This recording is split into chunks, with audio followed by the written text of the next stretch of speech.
시편 5편 1절에서 12절까지 말씀을 제가 봉독하겠습니다. 다윗의 시, 인도자를 따라 관악에 맞춘 노래. 여호와여, 나의 말에 귀를 기울이사 나의 심정을 헤아려 주소서. 나의 왕, 나의 하나님이여, 내가 부르짖는 소리를 들으소서. 내가 주께 기도하나이다. 여호와여, 아침에 주께서 나의 소리를 들으시리니 아침에 내가 주께 기도하고 바라리이다. 주는 죄악을 기뻐하신 하는 신이 아니시니 악이 주와 함께 머물지 못하며 오만한 자들이 주의 목전에 서지 못하리이다. 주는 모든 행악자를 미워하시며 거짓말하는 자들을 멸망시키시리이다. 여호와께서는 피 흘리기를 즐기는 자와 속이는 자를 싫어하시나이다. 오직 나는 주의 풍성한 사랑을 힘입어 주의 집에 들어가 주를 경외함으로 성전을 향하여 예배하리이다. 여호와여, 나의 원수들로 말미암아 주의 의로 나를 인도하시고 주의 길을 내 목전에 곱게 하소서. 그들의 입에 신실함이 없고 그들의 심중이 심히 악하며 그들의 목구멍은 열린 무덤 같고 그들의 혀로는 아첨하나이다. 하나님이여, 그들을 정죄하사 자기 꾀에 빠지게 하시고 그 많은 허물로 말미암아 그들을 쫓아내소서. 그들이 주를 배역함이니이다. 그러나 주께 피하는 모든 사람은 다 기뻐하며 주의 보호로 말미암아 영원히 기뻐 외치고 주의 이름을 사랑하는 자들은 주를 즐거워하리이다. 여호와여, 주는 의인에게 복을 주시고 방패로 함같이 은혜로 그를 호위하시리이다. 아멘. 오늘 설교 제목은 고난 가운데 누리는 기쁨이라는 제목으로 은혜를 나누고자 합니다. 오늘이 2024년 12월 29일 2024년 주 중에 마지막 예배가 되었습니다.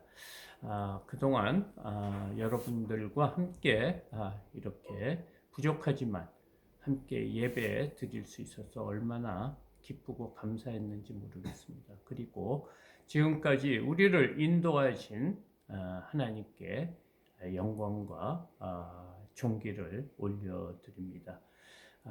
오늘 말씀을 통해 또 우리가 이 땅의 삶을 살 때 어떤 마음으로, 어떤 믿음으로 살아야 되는지 오늘 본문을 통해 깨닫는 귀한 시간이 되었으면 합니다.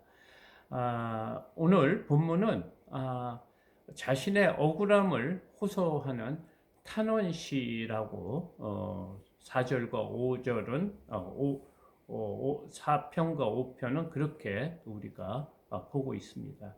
그런데 저의 생각은 이 탄원시라기보다는 다윗의 믿음의 고백의 기도가 아닌가 이렇게 생각합니다. 다윗의 현실은 여전히 녹록지 않습니다. 부하들과 함께 날마다 겪는 다윗의 심정을 지금 하나님 앞에 솔직하게 토로하는 고백의 기도라고 생각이 됩니다. 하나님께서는 이 다윗이 자신의 마음에 합한 자라고 했는데 이 다윗의 기도를 즉시 응답해 주셨으면 어떨까 그런 생각도 들기도 합니다. 그런데 아무리 기도를 해도 현실은 바뀌지 않고 악한 자들은 계속 공격했을 때 다윗의 마음은 얼마나 낙심이 되고 고통스러웠겠습니까? 그때 복 있는 사람은 어떤 마음으로 이런 힘든 시간을 이겨내는지 본문을 통해 은혜를 나누었으면 합니다. 1절에서 3절입니다. 여호와여, 나의 말에 귀를 기울이사 나의 심정을 헤아려 주소서. 나의 왕, 나의 하나님이여, 내가 부르짖는 소리를 들으소서. 내가 주께 기도하나이다. 여호와여, 아침에 주께서 나의 소리를 들으시리니 아침에 내가 주께 기도하고 바라리이다. 1절에서 3절까지 이렇게 구절을 보면 일정한 패턴이 있는 것 같습니다.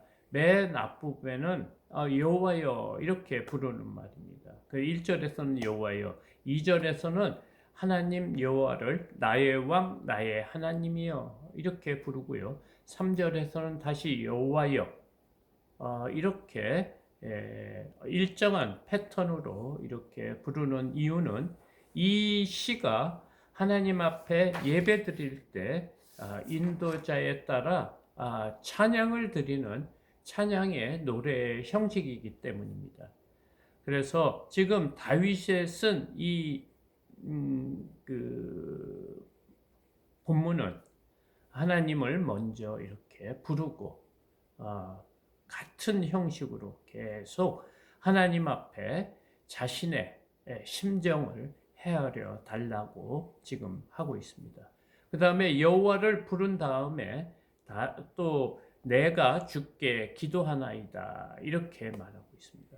1절에서는 나의 말에 귀를 기울여 달라고 그러고요. 두 번째는 내가 부르짖는 소리를 들어달라고 그러고요. 3절에서는 주께서 나의 소리를 들으시리니, 그러니까 저 자신이 지금 부르짖는 이 말에 대해서 귀 기울여 달라고 그러고 내 소리를 들어달라고 그러고 또 나의 소리를 들으실 것을 확신한다. 이런 식으로 계속해서 반복하고 그 다음에 자신의 본 마음을 말하고 있습니다. 1절에서는 나의 심정을 헤아려 주소서 이렇게 말하고 있어요.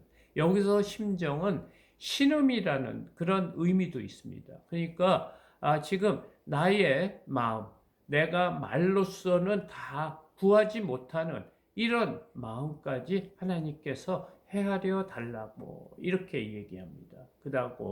그 다음에 하나님께 내가 그런 마음으로 기도하고 있다고 지금 2절에서 말하고 있고요. 3절에서는 아침에 내가 주께 기도하고 바라리이다. 지금 이 시간을 지금 말하고 있습니다. 그러니까 다윗은 이 하나님을 자신이 어떤 하나님으로 생각하냐면 자신의 마음, 자신의 심정까지 다 아시는, 그러니까 내가 말로 구하는 기도 외에 나의 마음의 소원까지 헤아리시는 분이다 이렇게 말하고 호소하고 있습니다. 사실 시편은 150편으로 구성이 되어 있는데요. 절반 이상 73편을 다윗이 쓴 시가 기록되어 있습니다. 그러니까 그는 그의 삶이 형통할 때나 죄를 지었고 하나님 앞에 범죄했을 때 하나님 앞에 늘 달려가는 그런 삶을 살았다는 것입니다. 3절을 보면 아침에 내가 주께 기도하고 바라리이다 이런 말을 하고 있습니다. 그러니까 하루의 첫 시간, 아침 시간을 하나님 앞에 기도함으로 자신의 마음을 온전히 드린다는 말입니다. 하나님께서는 만물 가운데 처음 난 것은 다 당신의 소유라고 정하셨습니다. 민수기 8장 17절을 보면은 이스라엘 자손 중에 처음 난 것은 사람이든지 짐승이든지 다 내게 속하였음은 내가 애굽 땅에서 모든 처음 난 자를 치던 날에 그들을 내게 구별하였습니다. 하나님께서는 첫 열매, 그 자녀, 그다음에 동물에서 첫 새끼, 이 모든 것은 하나님께 것이라고 구별했다는 거예요. 언제?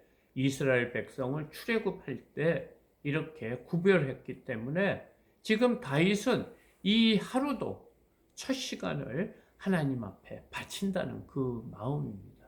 이것이 하나님을 경외하는 사람들의 마음이라고 지금 다윗이 이렇게 말하고 있습니다. 그러니까 다윗은 하나님이 어떠한 분이신지를 잘 안다는 소리예요. 그래서 오늘 본문을 보면 다윗이 하나님이 어떠한 분이신지를 말하고 있습니다. 4절에서 6절입니다. 주는 죄악을 기뻐하시는 신이 아니시니 악이 주와 함께 머물지 못하며 오만한 자들이 주의 목전에 서지 못하리이다. 주는 모든 행악자를 미워하시며 거짓말하는 자들을 멸망시키리이다. 여호와께서는 피 흘리기를 즐기는 자와 속이는 자를 싫어하시나이다. 그러니까 이 단락에서는 이 다윗이 하나님이 어떠한 분인지를 잘 알고 있다는 고백입니다.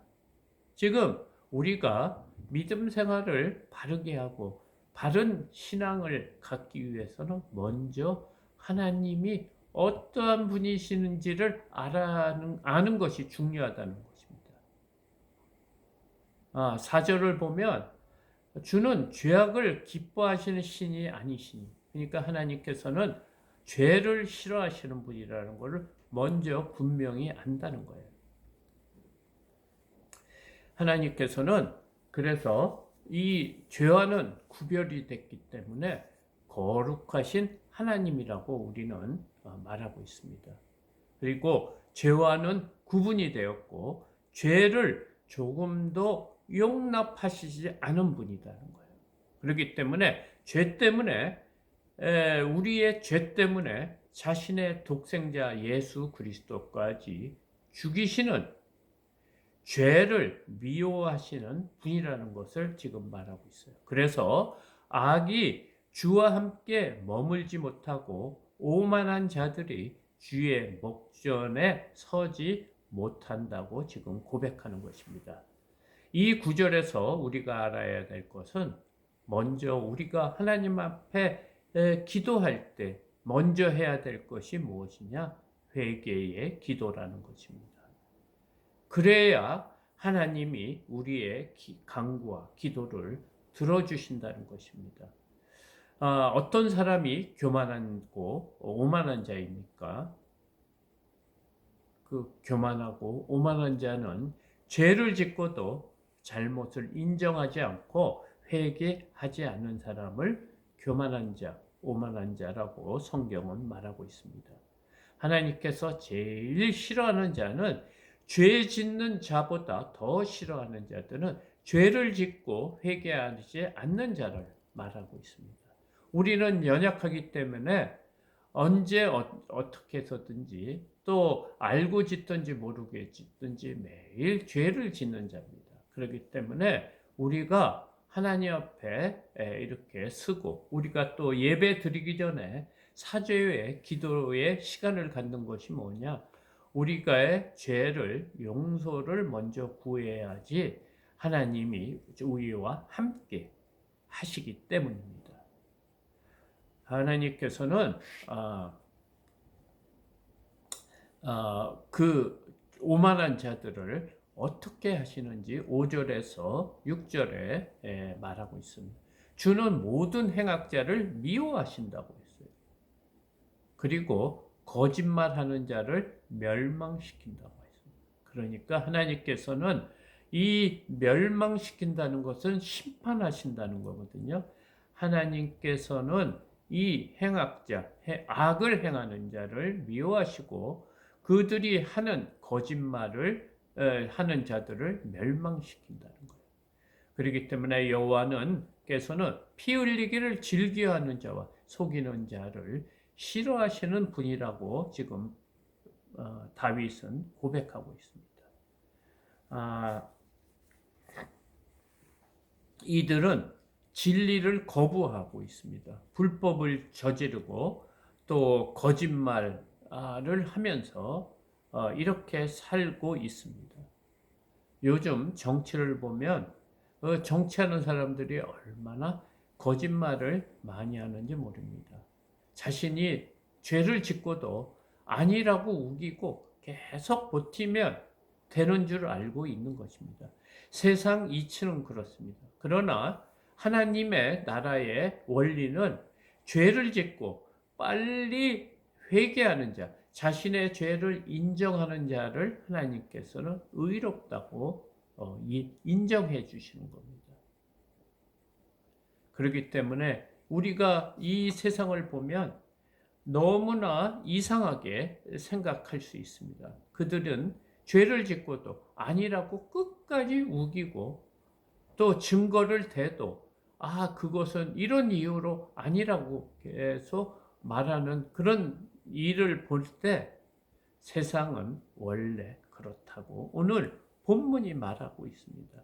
이 세상은 상대방을 죽이기 위해서 피 흘리기까지 자신들이 거짓말을 하고 남을 속이고 악을 행한다고 오늘 말하고 있습니다. 그런데 본문은 이렇게 세상에서는 승승장구하는 것처럼 보이지만 하나님께서는 그들을 반드시 멸망시킨다고 합니다. 시편 1편 5절에 이런 말씀을 하고 있습니다. 악인들은 심판을 견디지 못하며 의인들의 모임에 들지 못하고 망한다고 하는 말씀이 있습니다. 악인들이 자신들이 스스로 의롭게 살려고 해도 그렇게 살 수가 없다는 거예요. 그들이 하는 모든 것은 바람에 나는 겨처럼 심판의 불에 사라져 없어지는 허무한 존재라고 오늘 본문은 말하고 있습니다. 그렇기 때문에 다윗의 주위에 있는 행악자들이 지금 거짓말을 하고 남을 속이고 피 흘리기까지 이런 일들을 즐기고 있는 자들을 하나님께서는 멸망시키기는 하나님이기 때문에 이 어려운 상황에서도 다윗은 기도를 하고 있다는 것입니다. 7절과 8절입니다. 오직 나는 주의 풍성한 사랑을 힘입어 주의 집에 들어가 주를 경외함으로 성전을 향하여 예배하리이다. 여호와여, 나의 원수들로 말미암아 주의 의로 나를 인도하시고 주의 길을 내 목전에 곱게 하소서. 이렇게 부르짖고 있습니다. 지금 다윗 주변, 이 시를 쓴 시인 주변에는 악이 무성하다고 합니다. 그렇지만 시인은 그들과 대적해서 싸우는 것보다 먼저 하나님께 예배드린다고 합니다. 이 하나님 앞에 예배드리는 것이 하나님을 경외하는 그런 자세입니다. 오늘 우리가 이렇게 하나님 앞에 예배드리는 것이 얼마나 하나님 앞에 기쁘고 복된 일인지를 우리가 알아야 됩니다.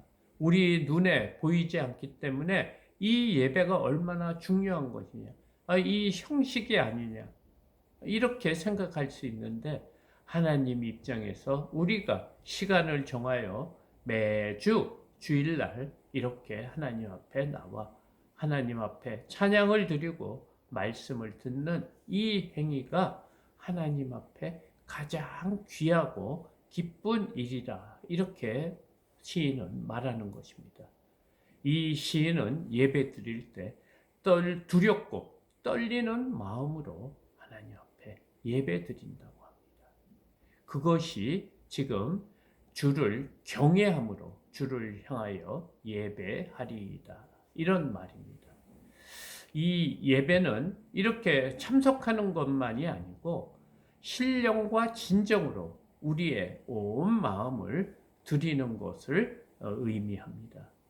사탄은 우리가 이런 예배 드리는 것을 싫어하므로 할 수만 있으면 우리를 여러 가지로 공격합니다.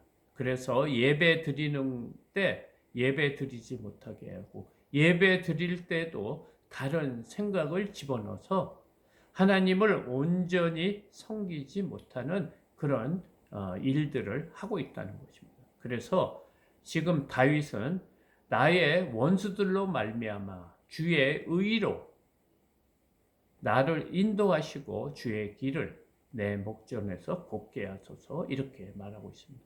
여러 가지 시험, 여러 가지 공격, 여러 가지 고난과 고통 때문에 예배를 드릴 수 없는 그런 상태로 만드는데 그때 우리에게 하나님의 주의 풍성한 사랑을 힘입어서 주의 집에 주의 성전에 들어가 하나님 앞에 예배할 수 있도록 나의 목전에서 주의 의로 나를 곱게 인도해 달라고 지금 말하고 있습니다.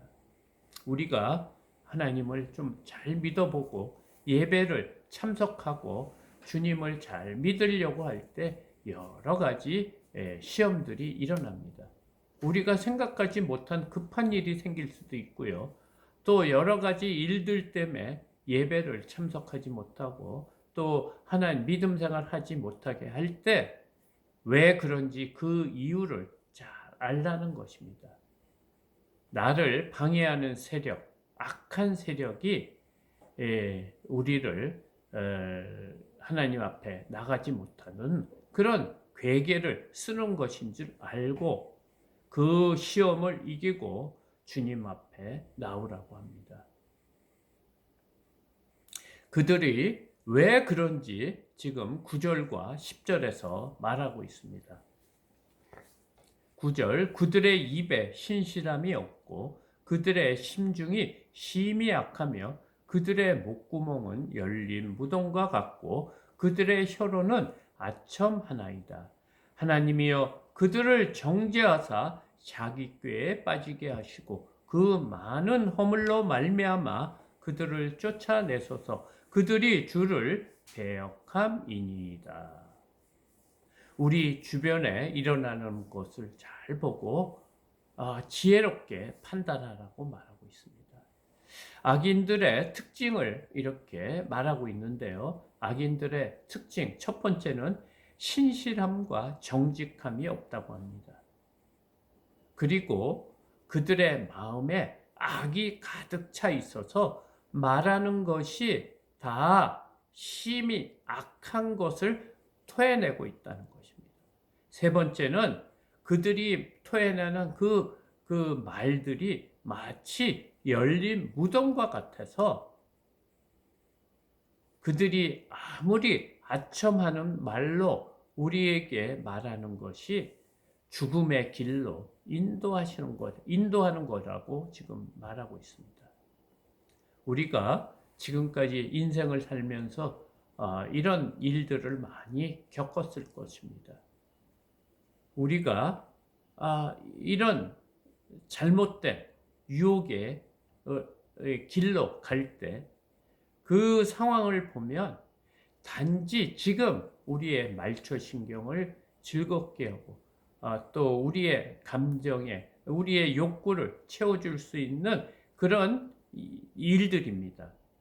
그런데 그들이 함께 하자는 이런 일들을 함께 하자는 그런 일들을 하는 사람들을 잘 보면 진실함이 없고 정직함이 없고 그 마음에는 선한 것이 아니고 악한 일을 도모해서 우리가 마치 잘못된 길로 들어가게 해서 죽음의 길로 인도하는 그런 자들이라는 것을 우리가 깨달았을 것입니다.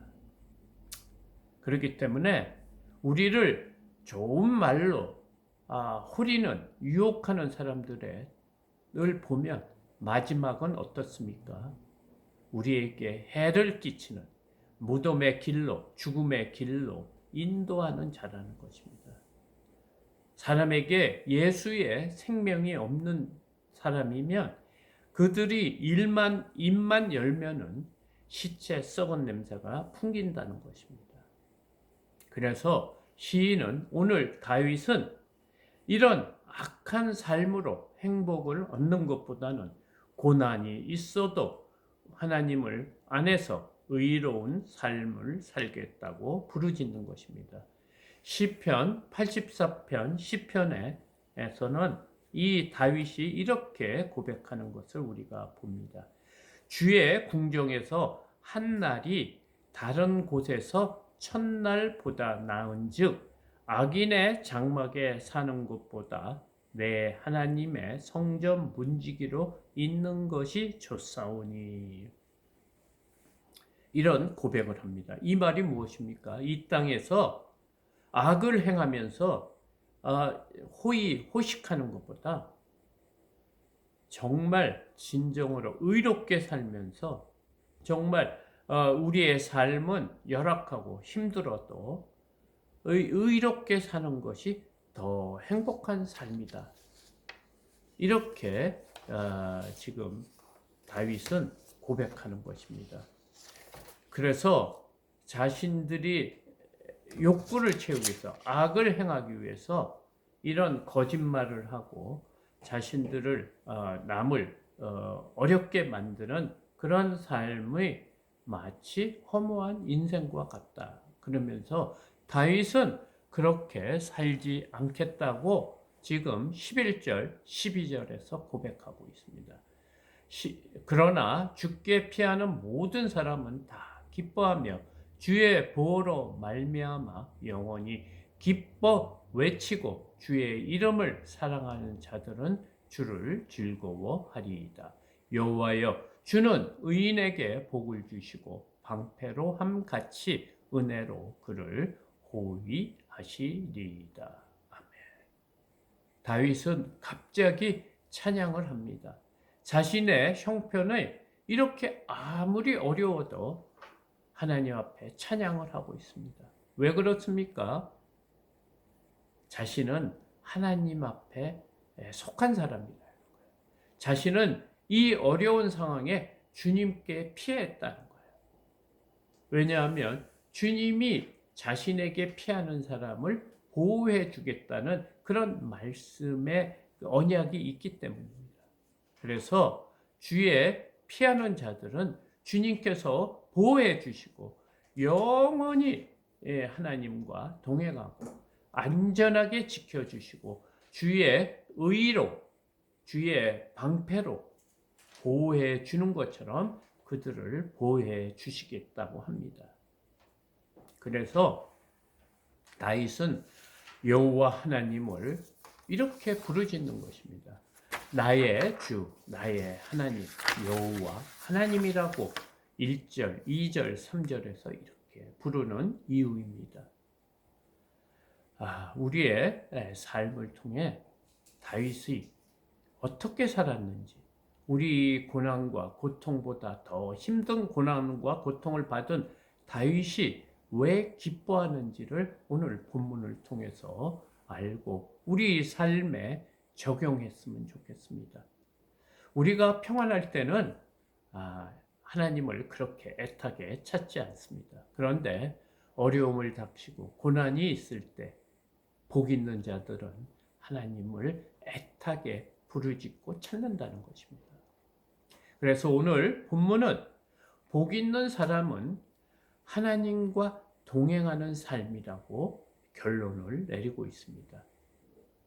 우리 모두는 행복한 삶을 추구하고 살아왔습니다. 세상이 주는 행복은 잠시 왔다가 사라지는 행복이라고 우리는 많이 느꼈을 것입니다. 과거에는 여러 가지로 행복한, 즐겁고 기쁜 일이 많지만 나이가 들고 또 힘이 빠지고 또 이렇게 세상이 어려워지니까 그 행복도 사라지는 것입니다. 행복을 찾으려고 우리가 지금까지 여러 가지 생각을 하며 자신들의 생각으로 이렇게 살아왔지만 이 세상의 마지막은 열린 무덤과 같은 행복이라는 거예요. 허무한 행복이라는 거예요. 행복을 오래 지속할 수 없는 잠시 있다가 없어지는 그런 행복이라는 거예요.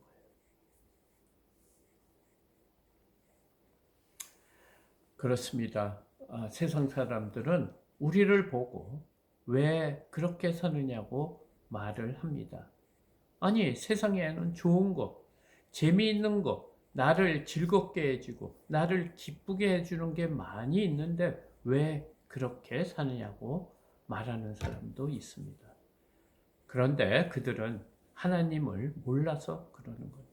하나님이 주시는 구원의 기쁨, 전능하신 하나님, 이 우주 만물을 창조하시는 하나님께서 나를 인정하고 나를 보호해 주시고 나와 함께 하신다는 그 기쁨의 그 은혜를 몰라서 하는 말입니다. 다윗은 자신의 현실이 어떻습니까? 자신의 아들 압살롬과 자신의 충신들이 반역을 하여 비록 도망자 신세가 되었지만 지금 하나님과 함께 하신다는 그런 한 가지 이유만으로 기뻐하며 찬양할 수 있다는 것입니다. 사람 눈에는 돌짝밭 같은 인생처럼 보여도 그 안에 상상할 수 없는 부활을 발견한 사람이 자신의 전 재산을 들여 그 밭을 산 것처럼 이 세상이 어렵고 힘들어도 하나님 앞에 사는 사람이 얼마나 영광스러운 삶인지 알았다는 것입니다. 로마서 8장 18절 말씀입니다. 바울이 이렇게 말하고 있습니다. 생각하건대 현재의 고난은 장차 우리에게 나타난 영광과 좋게 비교할 수 없도다. 이렇게 고백하고 있습니다. 바울은 수많은 고난과 고통을 받았습니다. 죽음의 고비를 여러 번 겪었고요. 굶기도 하고 40번에 하나 감하는 그런 매도 맞은 사람입니다. 그런데 지금 바울은 자신의 이렇게 받은 고난이 앞으로 자신이 받을 고난, 영광과 비교할 수 없는 큰 영광이 있다는 것이에요.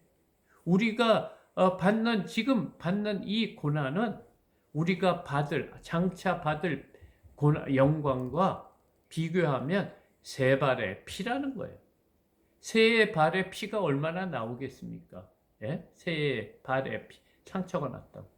그와 같이 우리의 고난과 우리가 앞으로 받을 영광과는 비교할 수 없다고 지금 다윗은 자신의 받을 영광을 지금 찬양하고 있는 것입니다. 이것이 기독교의 신비이고 비밀입니다.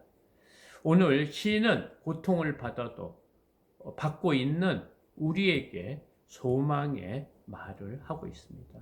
힘들고 어려울 때 우리 주님께 피하라는 것입니다. 그러면 하나님께서 그의 방패로 우리를 호위하시고 보호해 주신다고 합니다. 전능하신 하나님을 믿으시기 바랍니다. 신뢰하시기 바랍니다. 그러면 그분이 우리를 보호해 주신데 이 땅의 삶을 또 하나님의 은혜 가운데 어려운 가운데서 기쁨을 누리고 또 찬양하며 사실 수 있는 은혜를 주신다고 합니다. 이와 같은 은혜가 우리 모든 성도님들에게 임하기를 축복합니다. 이것으로 또 설교를 마치고요. 그동안 정말 어려운 환경에서 함께 예배드린 성도님께 너무나 감사드리고 저 역시 행복했습니다. 하나님의 은혜가 항상 넘치시기를 바랍니다. 새벽 기도회는 31일까지 드리고요. 주일 예배는 제가 어떻게 이제 드릴지 추후에 다시 연락하겠습니다. 모두 건강하시고요. 새해 많은 복을 받으시기 바랍니다. 이 단톡방으로 서로의 소식을 전했으면 합니다. 감사합니다. 찬양 드리며 하나님 앞에 봉헌하겠습니다.